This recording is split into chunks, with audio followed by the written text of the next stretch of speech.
أبو معاوية أستاذ إمام علي أستاذ مريد السلام عليكم ورحمة الله وبركاته بيرلو قتلوا عفوا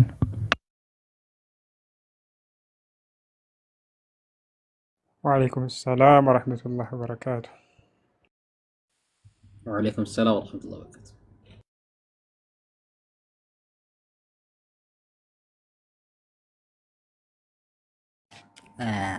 بيكي والله تمشي. السلام عليكم ورحمة الله وبركاته. أنا عند هولة نتب لانسانا بوتا للكك. بسم الله والصلاة والسلام على رسول الله صلى الله عليه وسلم. conversation بارك دس لي يعني بيكي أبيتي يعني بنا إنه النبي صلى الله عليه وسلم ከዕለታት አንድ ቀን አቡ ሱፊያን ማለት የቁረይሽ ባላባት ነው እና አንድ በጣም ሰሒህ ቡኻሪ ላይ በጣም የሚደንቀኝ ሐዲስ አለ እና ሂራቅል ዘንዳ ሂዶ አንድ ነገር ተጠየቀ እና ያንን ታሪክ ሲዘግቡ በጣም የደነቀኝ አንድ ጥያቄ ጠየቀው ቀይ አብሩታ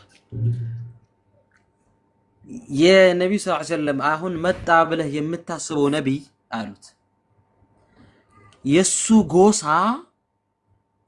ጎሳ ንጉሶች ናቸው እንዴ ማለት እንደዚህ ፐርሻን ንጉስ እንደዚህ ሂራቅል እንደዚህ የሚስሩ ንጉስ እንደዚህ አሁን ኮንስታንቲን የምትባለው እንደዚህ በቃ ንጉስ ነው እንዴ እንደ ሮም ንጉሶች ናቸው እንዴ እሱ ቤተሰቦች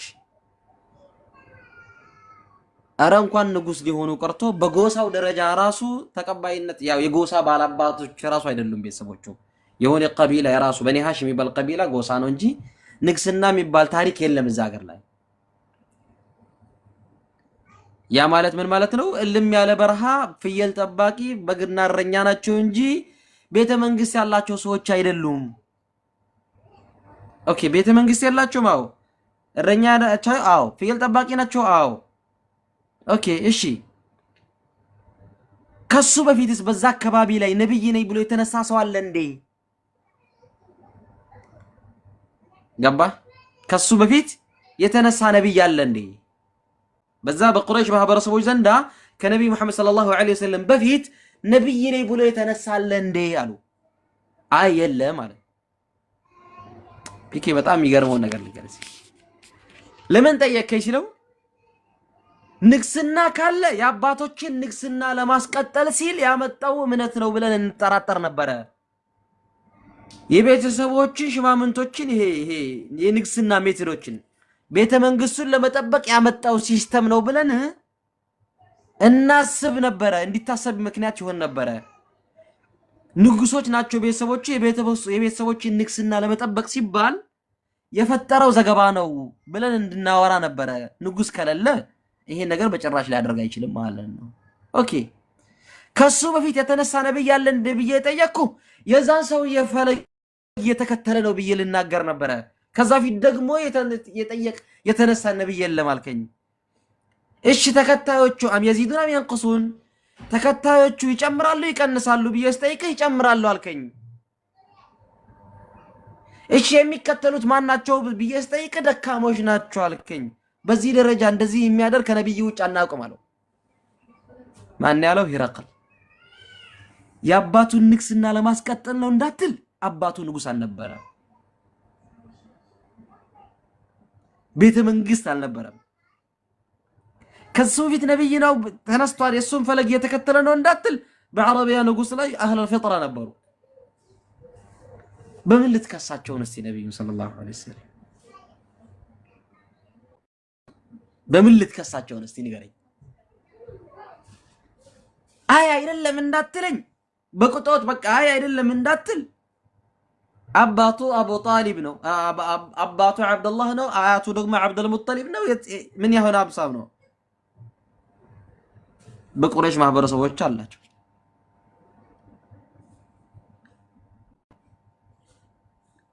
አይ እንትን ነው እንዳትል ከመሬት በዚህ ምድር ላይ ተቸገረ የምትለው ሰው ነብዩ ነው ያላል ተቸገረም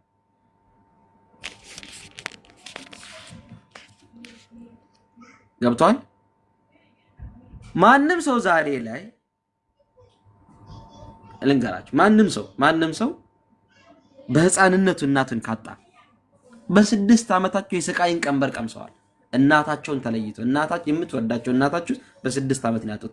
አባታቸውን አላዩ፣ አባት እንክብካቤ አላዩ፣ የቲም ሆነው ያደጉት። እናትና አባት ሳይኖርህ ማደግስ ምን አይነት ተጽዕኖ አለው? ከፈተናዎች ሁሉ ፈተና እኮ በህፃንነት ነው የጀመሩት ነብዩ። ገብቷል? የፈተናዎችን ፈተና ከህፃንነት ነው የጀመሩት። ይሄ አባትሽ ኡሙ ኩልሱም የተፈታችው ይሄ ነብዩ መሐመድ ሰለላሁ ዐለይሂ ወሰለም አባትሽ ይዞ የመጣው ሪሳላ ካልተዋ አንቺ ሚስቴ ሆነሽ አትቀጥይም አላት። ያ አቡ ጀህልሽ طلقت بناته من اجلك አይ ልጄ ከምትፈታማ እኔ ይሄን ሃይማኖት ብተውስ፣ ይሄ ሪሳላ ብተውስ፣ ይሄ መንገድ ብተውስ ማለት ይችሉ ነበር። እና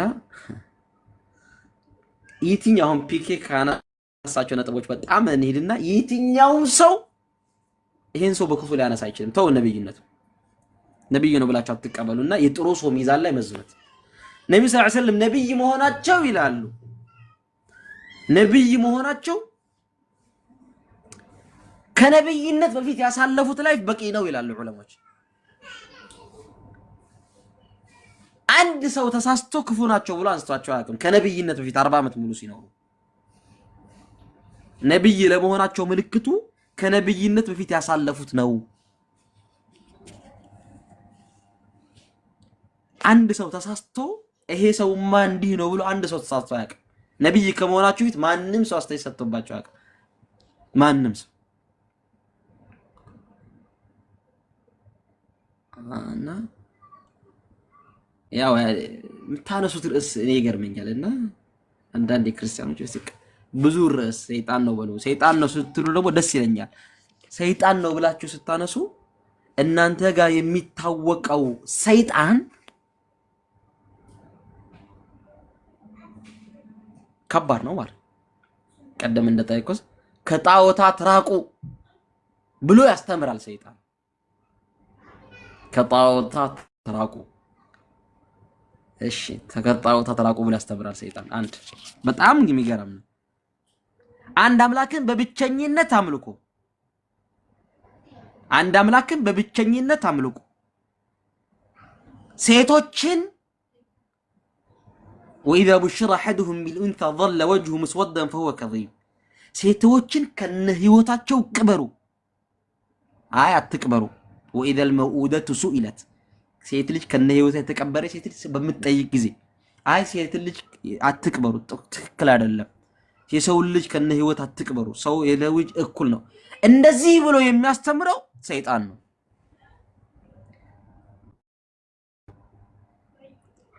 ሴት ልጅ ከነህይወቷ መቀበር የለባትም ሳይሆን ማለት የሚችለው ሰይጣን የሚለው ምንድነው? ሴት ልጅ ከነህይወቷ መቀበር የለባትም፣ ሴት ልጅ እኩል ነች። በነገራችን ላይ ሙጥለቁ ሰርግ ይሄ ኒካህ የሚባል ነገር በቁረይሽ ማህበረሰብ ዘንዳ የፈለገውን ነው የሚያገባሉ። 10 20 የፈለጉትን ነው የሚያገቡት። ከዛ ዝሙት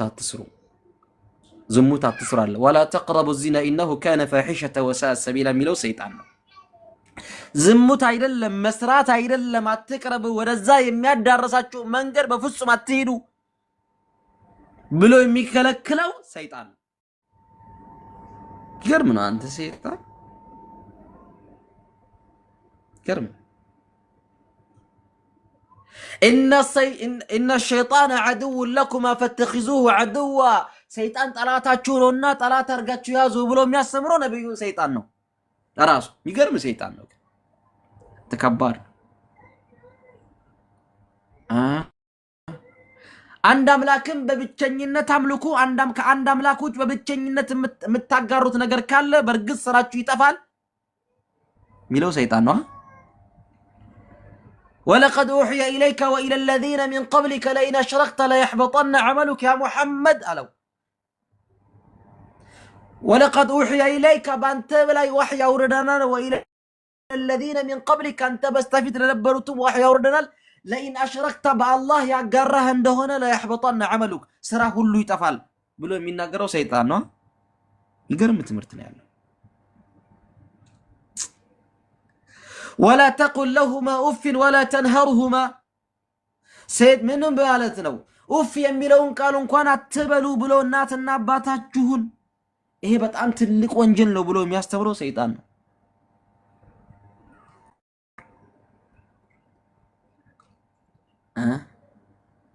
ገራሚ ትምህርት ነው። ያው እንግዲህ እንደዚህ የሚያስተምር ሰይጣን ካለ ምንድነው ሰይጣንነት? ወይስ ሰይጣን በተገላቢ አካል ሰይጣን ነው ብሎ የሚያስተምራችሁ ሰው ራሱ ሰይጣን ነው እየተከተለ ነው እንዴ?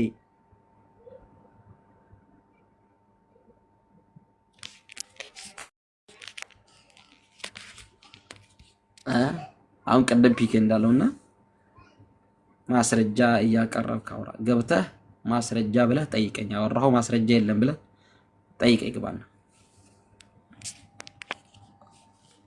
ግባና ጠይቀኝ ከፈለክ እና እንደዚህ ብሎ የሚያስተምር ሰው አላውቅም ብዬ ነው እኔና ይመቻቸው ክርስቲያኖች። ቁርአን እየተወራ ቁርአንን አንተም ቁርአንን የሰይጣን ቃል ነው ብለህ የምታምን ከሆነ ይመችህ ወንድሜ። እኛው እያወራን ያለነው ስለ ቁርአን እና ያው ኡስታዞች ሌሎች ቀጥሉ እስቲ።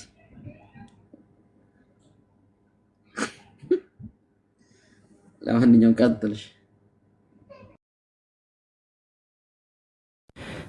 ጀዛኩሙላሁ ኸይረን ኡስታዝ፣ በጣም ነው የምናመሰግነው። አሪፍ ነገሮችን ያስተዋወስከን። ትንሽ ብጨምር አሪፍ ነበረ። ኡስታዝ ሙሪድ አለ? መርሐባ። ሰላም አለይኩም ወራህመቱላህ። ወአለይኩም ሰላም ወራህመቱላሂ ወበረካቱ። አቡ ማውያ ሁላችሁ ኢንሻአላህ ሰላም ብያለሁ። ያው እናንተ ፊት ማውራቱ አደብ አይደለም። እናንተ ፊት ማውራቱን ቀጥሉ ኢንሻአላህ። ዘምሩልን። ባረከላህ ማሻአላህ። አይ ተባረክ። እኔ ጨርሻለሁኝ እና አንዲት ቢጨምር ደስ ይለኛል። ፒኬ በጣም አዋቂ ነን የምትሉ ኢንተሌክቹዋል ነን የምትሉ ሰዎች ደግሞ ብታዳምጡ ደስ ይለኛል። ፒኬ በጣም ኢንተሌክቹዋል የሆኑ ሰዎች ቀጥል ኡስታዝ፣ እንደ በደንብ ጨማምር። በጣም ኢንተሌክቹዋል ነን፣ ሳይንስ እናውቃለን፣ በሳይንስ ነው የምንመራው። ምን ማለት ነው? ምን ማለት ነው ብላችሁ ሳይንስ የምታውቁ ሰዎች ደግሞ በአረቢያ ምድር ላይ ማንበብ ማጻፍ የማይችል ሰው ይናገራል ብላችሁ የምታምኑ ከሆነ እናንተ ያንን ሰዎች ቻሌንጅ እናቀርባላችኋል። ሳይንስ አረኛ እኮ የተጻፈ ነገር ነው የምታነቡልን። እናንተ እኮ የተጻፈ ነገር ነው የምታነቡልን። የተጻፈ ነገር ነው የምታነቡልን። ማንም የተጻፈ ነገር ሊያነብ ይችላል። ማንም የተጻፈ ነገር ሊያነብ ይችላል። ስለዚህ እምነት ነው እኮ እናንተ። በነገራችን ላይ ኢስላም ማለት የቁርአን ወየኽሉቁ ማ ላ ተዕለሙን ነው የሚለው አላህ። የማታውቁትን ይፈጥራል አላህ። በአእምሮአችሁ ላይ ውል ብሎ የማታስቡት ነገር ይፈጥራል አላህ። ፕሪቪየስሊ ልውሰዳችሁ። ከ1400 ዓመት በፊት የምታዩት የሆነው ዳመና ስታዩ ዳመና ምንድነው ይመስላችሁ?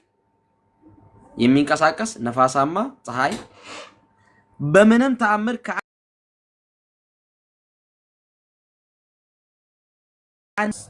ሰማይ ሂዳ ያየው የለም። ብታዩትም በፕሌን ብትሄዱ ጭስ ከመምሰል ጉም ከመምሰል ውጭ ምንም ነገር የለው። አለው የለው። ከ1400 ዓመት በፊት በአረቢያ ምድር የሚኖር ማንበብ ከመካ አካባቢ የወጣ የሆነ ሰው ከ1400 ዓመት በፊት وينشئ السحاب الثقال ويسبح الرعد بحمده والملائكة من خيفته ዳመና ከባድ ነው ብሎ ሲናገር በዛን ጊዜ የነበሩ ሰዎች ምንም ላይ መስላቸው ይችላል ሂደው ስላላዩት። እኔ እናንተ ግን ስንሄድ በጉም ላይ ስትሄዱ በዳመና ላይ ስትሄዱ ትወዛወዛላችሁ፣ ትንቀጠቀጣላችሁ። ፈረንጆች መጡና 500 ኪግ ነው አሉ። የዳመናን ክብደት መዝናችሁ አታቁትም፣ አይታችሁ አታቁትም። እንዴት ነው ማንበብ መጻፍ የማይችል አንድ ፍየል ጠባቂ ከሆነ ማህበረሰብ የወጣ ሰው ይሄን ይናገራል? ይሄን ይናገራል ሊናገር ይችላል ብላችሁ የምታስቡ ከሆነ የሰፈራችሁ ውስጥ ያለ አንድ ገጠራማ የሚኖር ሰው በዚህ 21ኛ ክፍል ሄዳችሁ ጠይቁትና እንደሚናገርኒ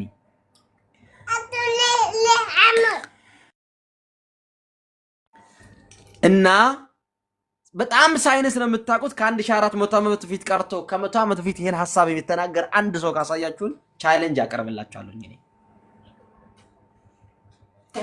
ይሄ ከአላህ ካልሆነ በግምት የሚነገር ነገር ነው እንዳትሉ፣ በግምት አይነገርም። ምክንያቱም ሄዶ ያየው የለም በዛ ጊዜ አለ። አብሰልሱሉት። በግምት ነው እንዳትሉ፣ ግምት አይመጣም። ዳመና ከባድ ነው የሚል ግምት አይመጣም በፍጹም። ማንበብ መጻፍ የማይችል ሰው ስለምንም ክብደት እናንተን መጻፍ የማይችል ስለ ፊዚክስም ስለ ኬሚስትሪም ስለምናምንም እናንተ ዘመን አመጣሽ ትምህርቶች ላይ ቀርቶ በጭንቅላት ላይ ሁሉ ብሎ የማያውቅ የዓረብ ማህበረሰብ ይሄን ነገር አይናገርም። እና አስተንትኑት፣ ጭንቅላታችሁን አስተመርምሩና ይሄን ይናገራል እንዴ እና ቀጥሉ። በቃ ፒኬ እኔ ልጅ ረበሽ ቀጥሉ።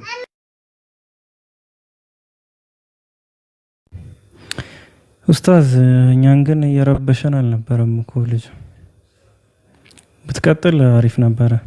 እስቲ ክርስቲያኖች ምናምን ካላችሁ ሪኩዌስት ላኩና ነብይ መስፈርታችሁን እንዲሁ ብታጋሩን ወይም ደግሞ ኦኬ ኡስታዝ ቀጥል። አፎን ኢንሻአላህ እኔ እንኳን ጀዛከላህ ፊኪ ባረከላሁ ፊክ በተከታታይ ትምህርት ያቀረብክልን በጣም አስተማሪ መሳጭ ትልቅ ፖይንት ነው ያነሳህልንና ያው ጀዛከላህ ለማለት ፈልጌ ነውና ኢንሻአላህ ከተፈቀደልኝ እኚህ ሸይጣን ሳይሆን ትክክለኛ መልእክት ወደሳቸው የመጣው ታማኙ ነብይ አለይሂ ሰላቱ ወሰላም ካፈሯቸው ጀግናዎች ካፈሯቸው ታማኝ ሰዎች እስኪ እንደ አንድ አጠር ያለች ታሪክ ኢንሻአላህ ልንገራችሁና ምናልባት በጣም ሙፊድ ስለሆነች በጣም አስተማሪ ስለሆነች ኢንሻአላህ ዳሰስ አድርግላችሁ። እስከዛ ድረስ ኢንሻአላህ ክርስቲያኖች ካላችሁ ላኩና ተገባላችሁ ኢንሻአላህ። እኚህ ታማኝ ነብይ አለይሂ ሰላቱ ወሰላም ካፈሯቸው ታላቅ ነብያት ያኒ ሷሃቦች ውስጥ እስኪ አንድ ታሪክ ልንገራችሁ። ከዛ ይበልጥ ነብዩ አለይሂ ሰላቱ ወሰላም ምን አይነት ነብይ እንደነበሩ ይበልጥ በዚህ ውስጥ ነብዩን ታዩዋቸዋላችሁ አለይሂ ሰላቱ ወሰላም። ከለታት በአንድ ቀን አታሻባኒ ኢለል ኸሊፈቲ ዑመር ኢብኑ አልኸጣብ ረዲየላሁ ዐንሁ። ከለታት በአንድ ቀን ሁለት ወጣት ልጆች ወደ ዑመር ኸሊፋ አገር ያኒ መሪ በነበረበት ጊዜ ዑመር ወደሱ መጡ። ያው ባዕደ ነብይ ሰለላሁ ዐለይሂ ወሰለም ነብዩ ካለፉ በኋላ ማለት ነው። እና ኸሊፋ ነበር ዑመር። ወካነ ፊል መጅሊስ ዑመር መጅሊስ ላይ ነበረ ተቀምጦ ነበረ። ከዛም በኋላ አንድን ሰው ይዘው ነው የመጡት እነዚህ ሁለት ሰዎች። የሆነን ሰውዬ ይዘው መጡና ያኒ አስቆሙት ዑመር ፊት። ቃለ ዑመር ምንድነው? ዑመር ምን አለ? ማ ሃዛ ምንድነው ይሄ አላቸው። ከዛ እነዚህ ሁለት ወጣቶች ምን አሉ? ያኒ ያ ዑመር ያ አሚር አልሙእሚኒን አንተ የሙእሚኖች መሪ ሆይ ዑመር ሆይ ይህ ሰውዬ ሃዛ ቀተለ አቡና አባታችንን ገሎብን ነው አሉ። ዑመር ገዳይ ነው። ከዛ ዑመር ዞር አሉና ወደዚህ ሰውዬ አቀተልተ አባሁ አባታቸውን ገለሃልን ብሎ ጠየቀው። ከዛ ይህ ሰውዬ ቃለ ነዓም አዎ ገድያለሁ አለ። አዎ ገድያለሁ። ተመልከቱ፣ አዎ ገድያለሁ። ምን እንደሚጠብቀው እያወቀ አዎ ገድያለሁ። ሐቅ ነው። ዛሬ ላይ እንደሚታወቀው ነው እንግዲህ አልነገራችሁ ጭራሽ ከሳሽ ተከሳሽ ሆኖ የሚወጣበት ጊዜ እኮ ነው። ከሳሽ ሆነ ሄደ ተከሰ ታስረ ትወጣለህ። ያው አፈቀላጤ ጠበቃ ከተቀጠረ خلاص። በፊት ግን ተመልከቱ ምን እንደሚጠብቀው ከኋላው ምን እንዳለ እያወቀ አው ገድያለሁ አለ። ከዛ ዑመር በደንብ ሊያረጋግጥ ፈለገና ለምን ገደልከው አለ። كيف قتلته እንዴት ነው የገደልክ ለምን ገደልከው ሲለው قال دخل ወደ መዝራዒ ገባ። ልክ ሲገባብኝ ያኔ ያኒ ውጣ አልኩት እምቢ ሲለኝ ድንጋይ ወረወርኩበት አለ። ድንጋይ ሲወረወርበት ጭንቅላቱን መታው ከዛ ሞተብኝ አለ። ከዛም በኋላ ቂሳስ አለ ዑመር። በቃ በእስልምና ያው እንደሚታወቀው ሰው የገደለ ሰው መስፈርቶች ከተሟሉ ነፍስ በነፍስ ነውና ዑመር ረዲየላሁ ዐንሁ ቂሳስ አሉና በቃ መገደል አለበት ብለው ወሰኑ። ከዛም በኋላ ልክ ሊገደል ሲል አንድ ጥያቄ ጠየቀ። ይህ ያኒ ገዳይ ማለት ነው። ገዳዩ አንድ ጥያቄ ጠየቀ። ያ ዑመር እባክህ አንድ ሌሊት ተወኝና ሄጄ ልጆቼ በጣም በቃ ሜዳ ላይ ጥያቸው ነው የመጣሁት ከኔ ውጪ የሚንከባከባቸው የለምና እንደው አንድ ቀን ስጠኝና ሄጄ ሁኔታዎችን አመቻችቼ ወደ ግድያ ልመለስ ልገደላል። ዑመር ግራ ገባው። ዑመር ይሄ ከባድ ነገር ይሄን ሰው ብለቀው ቢጠፋስ በዛ። ከዛ ዞር አለና ዑመር ረዲየላሁ ዐንሁ ወደ የተገዳይ ቤተሰቦች ዞር አለና ትፈቅዱልታላችኋል? ላ ቂሳስ አሉ። አይ እኛ አንፈቅድም እንዲገደል የምንፈልጋለው። ከዛም በኋላ ዑመር ምን አለ من يكفل هذه أيها الناس እናንተ ሰዎች ይሄን ሰውዬ ማን ነው እንደው ተያዥ ሆኖለት ለአንድ ቀን እንደው ደርሶ እንዲመጣ እንደው 3 ቀን ሰጠዋለሁ በ3 ቀን ደርሶ እንዲመለስ እስኪ ማን ነው ተያዥ የሚሆነው ሲል ሰው ሁሉ ዝም አለ። አንገቱን ደፍቶ ሰው ሁሉ እንዴት ሰው ቢጠፋስ ያያቁት አያውቁት ቢጠፋስ። ከዛም በኋላ ፈሰከተና ሰዎች ዝም አሉና ከዛ ከመካከላቸው አቡ ዘር አልገፋሪ የተባለ ሰሃባ አና ሰሃባ ነው ትልቅ የነብዩ አለይሂ ሰላቱ ወሰለም ሰሃባ እኔ ያ ዑመር እኔ ሐላፍትና ወስዳለሁ አለ። እኔ ሐላፍትና ወስዳለሁ ይሂድ ደርሶ ይምጣል። ከዛም በኋላ ዑመር هو قاتل እንደ ገዳይ እኮ ነው ብሎ ለአቡ ዘር ነገረው። ይሄ ገዳይ እኮ ነው ካልመጣ ያው ገለሃለሁ ማለት አንተም ብትሆን ትገደላለህ ምክንያቱም ሐላፍትና ወስዳለሁ ሲለው ችግር የለም እኔ ይፈቀድልኝ ችግር የለም እኔ ዋስ ሆናለሁ አለ። ከዛም በኋላ በአቡ ዘር አልገፋሪ ዋስነት ይህ ሰውዬ ሄደ ቤተሰቡ ጋር። ከዛ ሄደና አንድ ቀን አልመጣም 2 ቀን ሆነ 3 ቀን ሞላ 3 ቀን ሞላ። አቡ ዘር አልገፋሪ ተይዟል። እንግዲህ ይሄ ሰውዬ ሊመጣ አልቻለም። ከዛ ዑመር ረዲየላሁ ዐንሁ ቂሳስ ነው ሰሃባ ነው የሚባል ነገር የለም ተያዥ ሆኗል። በቃ እሱ ከተያዘ የሚገደለው ይሄ ነው خلاص አለቀ። ከዛ በቃ ጊዜው አልቆ ሊገደል እየተዘገጃጀ እያለ ይሄ ሰውዬ ከሩቅ እየተጣራ መጣ። ገዳዩ ማለት ነው። ተመልከቱ ከሩቅ እየተጣራ መጣ። ከዛም በኋላ ዑመር ደስ አለው ፈከበር አላሁ አክበር አለ። ዑመር ደስ አለው። ለምን ይሄ ሰሃባ ነበር ሊገደል ትልቅ የነብዩ ሰሃባ። ዑመር ደስ አላሁ አክበር ተክቢር አደረገ። ሰሃቦች ሁሉ ተክቢር አደረጉ ደስ ብሏቸው። ለምን አቡ ዘር በቀጅ ሰጥቶ ነበር ሊገደል ጊዜው አልቆ። ከዛ ዑመር ጠየቀው አንተ ሰው ለቅቄ ያለ 3 ቀን ሆነክ እንደው በዛው ብትጠፋስ አለው። እንደው በዛው ብትጠፋስ ኖሮ ምን ያዘክ አለ። ምን ይዛል ሲለው ወላሂ ያ ዑመር አለ እኔ አንተን ፈርቼ አይደለም የመጣሁት አለ አላህን ፈርቼ ነው አለ። አላህ አለብኝ ብዬ ነው ያ ሚስጥርም ሁሉ የማይደበቅበት ጌታ አለብኝ ብዬ ነው። እኔ ብጠፋ አሁን በዛው ብጠፋ ታማኝነት የሚባል ነገር አይኖርም ብዬ ነው አለ። ተመልከቱ ምድር ላይ ማንንም ተያዥ አያደርግም ብዬ ነው አለ። በጣም ነው እኔ ወላሂ በጣም ነው የሚገርመኝ። ሊሞት እኮ ነው ተመልከቱ ሰይፍ እኮ ነው የሚጠብቀው እዛ ጋር ግን ምን ይላል አጂብ እንደ ወደፊት ትውልዱ ምን እንዳያደርግ መተማመን እንዳይጠፋ ብዬ ነው አለ የመጣሁት አላህን ፈርቼ ነው። እሱ እኮ ሊሞት እኮ ነው። ዑመር በጣም ተገረሙ። ከዛ ወደ አቡ ዘር አልገፋሪ ዞር አሉና ወደ ሰሃባው ያ አቡ ዘር አታውቀው ይሄ ሰውዬ ገዳይ ነው ምን እንደሚጠብቀህ እያወቅህ ካልመጣ እንዴት ሐላፍትና ትወስድለታለህ? ያ ዑመር እኔም እኮ ለዚህ ሰውዬ ሐላፍትና የወሰድኩለት አንደኛ ፊቱ ላይ ኢማን አይቼበታለሁ። አላውቀውም እኔ ወላሂ አላውቀውም ግን ፊቱ ላይ ኢማን አይቼበታለሁ። ሁለተኛ ደግሞ እኔም በሰው ዘንድ ምን እንዳይሆን ነው ወደፊት የፈራሁት አለ። ወደፊት መተማመን አንዱ ለአንዱ ተያዥ ያለመሆን ነገር እንዳይመጣ ነው። ተመልከቱ ሱብሃነከ ረቢ ምን ያህል ታማኝ እንደነበሩ። ከዛ ዑመር ወደ ተገዳይ ቤተሰቦች ዞር አለ። እንዴት ነው እናንተስ አላቸው። ወላሂ አፉ ብለናቸዋል፣ አፉ ብለነዋል። እኛም አፉ ብለናል፣ ይቅርታ አድርገንለታል፣ ይለቀቃሉ። ለምን ሲላቸው ዑመር ሰው ተክቢር አደረገ፣ አላሁ አክበር። ለምንድን ይላቸዋል? በሰዎች መሃል ወደፊት አፉይታ ይቅር መባባልን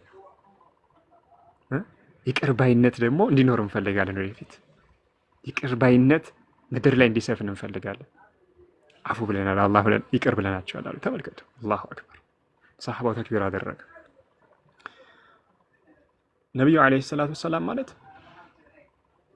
ተመልከቱ፣ እነዚህ አሁን የነብዩ አለይሂ ሰላቱ ሰላም ፍሬዎች ናቸው።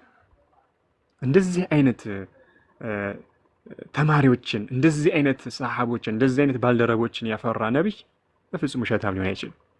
በፍጹም ወደሱ የመጣው ሸይጣን ሊሆን አይችልም።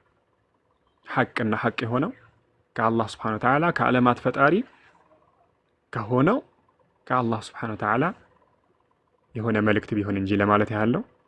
ጀዛከላህ ቢኬ በተለያየ ፕሮግራም ያሳየህን ነገር በጣም ደስ የሚል ነው።